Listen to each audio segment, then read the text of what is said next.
What's up, everybody? I'm Nathan Stocum. Today we're going to talk about my dream company, Elitte Swings. So, what is our company? First off, we are a baseball training facility for hitters in Creedmoor, North Carolina. And our business model currently is a subscription. So, what clients will do is they'll pay money up front and then they will buy 3 months, 6 months, or 12 months of training at a time. So the reason we chose to do this is because, one, it's convenient. They don't have to come in and pay every single day.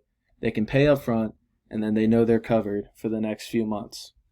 It also cut costs too, because for the longer subscription they buy, the less money it's going to be. So it lowers the cost for somebody who wants to train for longer.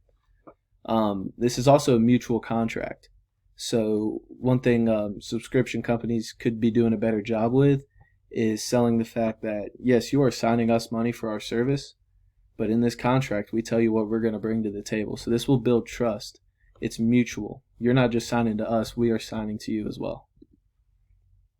So our external trends, we're going to talk about this. What is the external trend? Well, it's a change driver in our industry that is going to impact how we operate, how we work. So the first external trend is pitching velocity and development.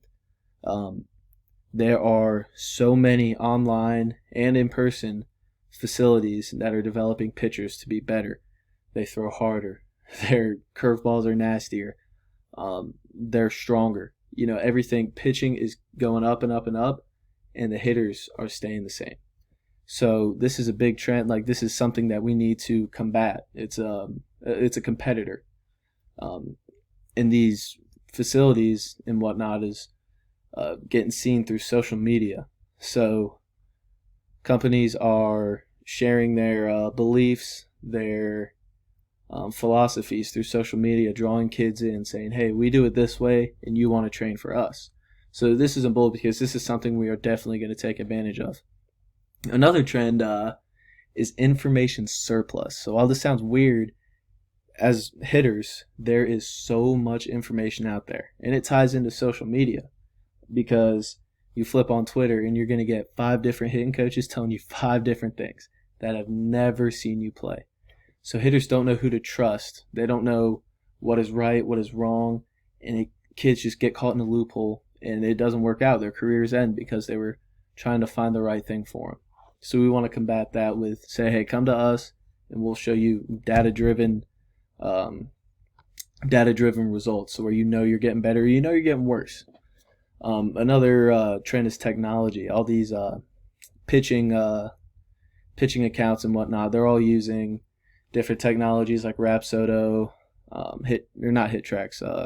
TrackMan, and showing them the spin, velocity, and all that. So we're going to combat that with using our own technology. See here in this bottom right corner, we got hit tracks going. So this tells you how hard you hit the ball, what angle, and how far it went. This helps develop hitters into their approach.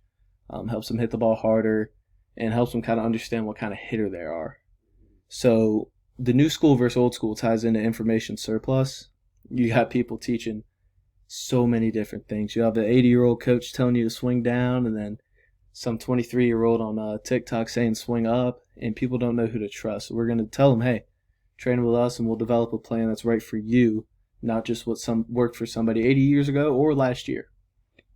And the most important trend is online coaching. This has boomed, especially during COVID in the past few years, and it's something we really want to take advantage of when it comes to developing players, because not everybody can be at your facility every day.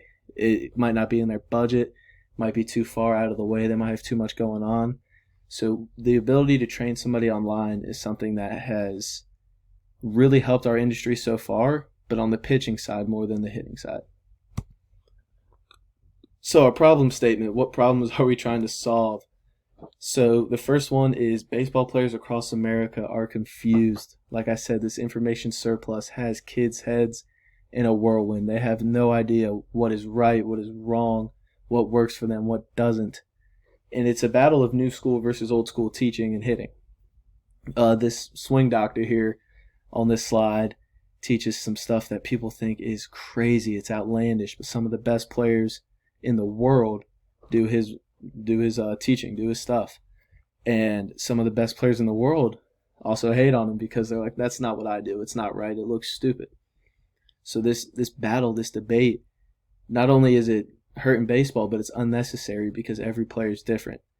This person could help one kid and he could hurt another. So that's something we want to combat and say, hey, if you come to us, we'll give you um, we'll give you a test, we'll give you an assessment, we'll help you figure out, hey, what approach is right for you. And like we talked about last slide too, pitching is getting so much better, and hitters aren't combating that with the same data-driven results. So we want to help combat that and help hitters get better at the same rate, if not more, than the pitchers.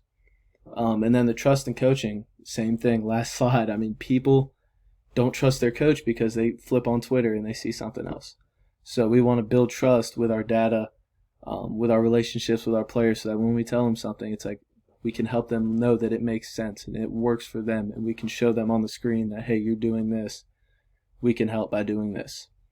And then in bold, we got expenses to train players. This will lead us to our new business model that we are going to be following. It's expensive.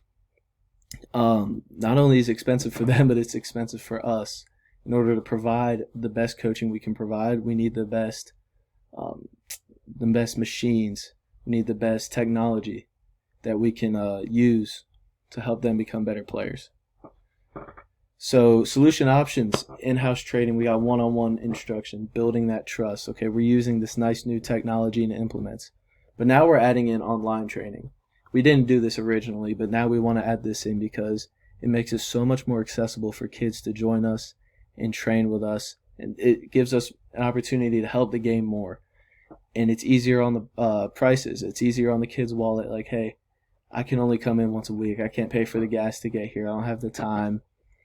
Online's going to be cheaper than in person. It's going to help them get the coaching they need without the hassle and without the price.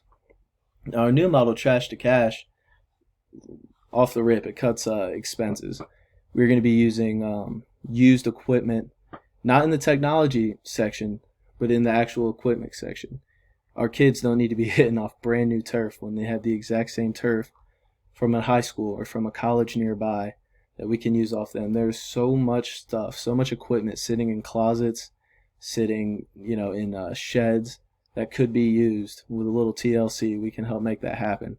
And this will build connections as we reach out to these high schools, as we barter with different stuff. We can build a connection, get more their kids in our facility, and then as we work with colleges, they can look at our kids and recruit out of our facility, or we can build trust with them and they can send their kids to come work with us and cut costs and all that, cut deals. It'll be a great, not partnership, but we're working together. And this will also help us increase our spending on the technology that'll help our athletes get better, which is why I want to do this.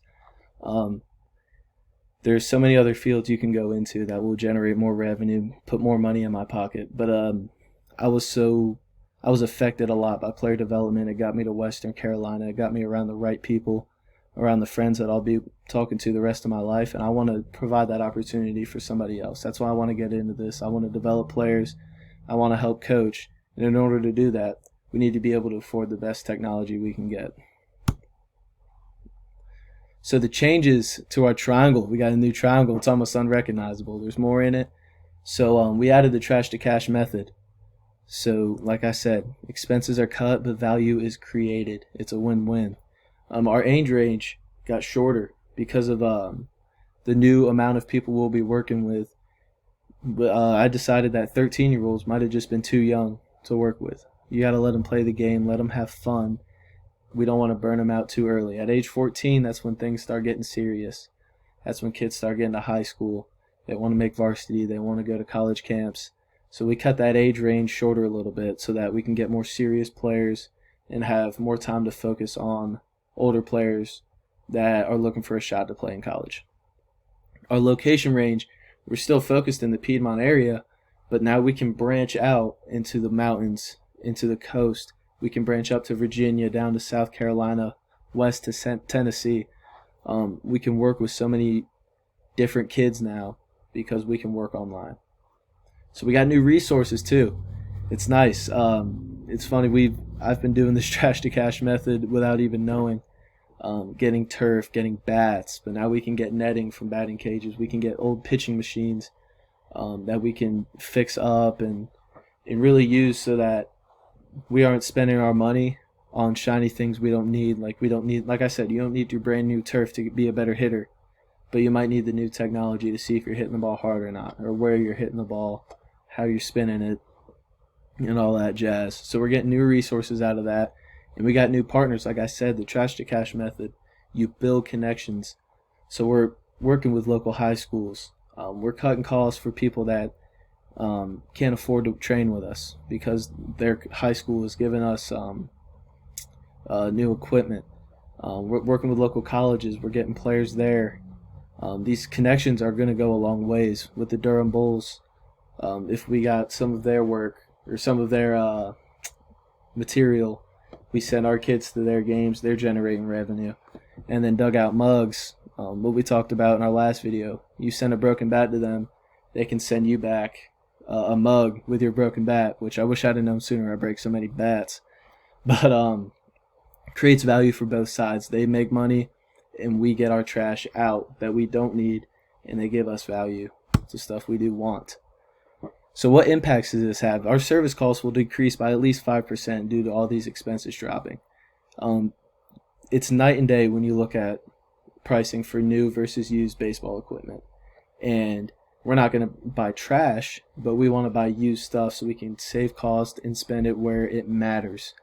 So they're going to obtain the same instruction and the same quality of training, but it's just less expenses. It's not as shiny. It's not as cool, but they're still getting better. They're still getting after it, and that's what we're focused on. We don't want them to have to drive all the way out. If they can stay at home and use trash to cash methods that we have taught them by making their own weighted bats, making their own weighted balls, and really just helping them develop without having to spend all this money. So our revenue streams have also gone up. We got membership fees in-house and online. So at some point in the future, we want to be training the same amount online and in-house. So that'll really help us out. We won't need as much space as I thought we would originally need. And we're selling merchandise with our trash to cash method. So that it's smaller on the side, but it's going to add up. The more clients we get, the more broken bats and all that. So more impacts. We got a lot. The model changes everything. As an owner, like I said, expenses are cut. We got more revenue streams. But now we understand that we're going to need more coaches because we're going to have more trainees. We're going to need somebody working tech because we're going to be working online so much. And the customers are still getting these good tools, the one-on-one instruction. We're getting all these cameras, stuff like that really help them become better players instead of help them feel like they're looking cool. That's we're trying to generate better players. And the Michael Porter strategies that really lined up with this is with this online step, we understand that we're taking on new competitors that I have learned from as a player. Through social media, we got the farm system, which I still do to this day, a lot of their stuff, and same with Driveline, I still do to this day. And they probably wouldn't notice us as competitors, but kids will notice us as competitors with them because they can choose to train with them or they can choose to train with us in the online world. Because it doesn't matter where you are, you can always train at Driveline. We want it to be the same. You can always train with us no matter where you are. But in order to do this, we need to make ourselves different, right? So we want more personal plans. I don't want a philosophy to get in the way when I'm teaching a kid. I don't want to be like, oh, well, you got to swing up or whatever. Like, you got to do this or that. Like, every kid is so different that I don't want a philosophy to get in the way. And that's what some other training companies might do. So that's something we're going to be very personal. We're going to run tests, and we're going to really ensure that the player's getting better and not hang our hats on our best players, but we want our low-level players to become our best players. And our trash to cash ideas, like we said in the last slide, if you sign with Driveline and you choose to train with them, they're going to ask you to buy their bats. They're going to ask you to buy their training stuff. And it's $600 for some weighted bats, where we could be like, hey, if you have bats laying around, tape them up. We can show them ways to implement weighted bat training without buying bats. So our conclusion How does this make our company more desirable? Well, we offer personal coaching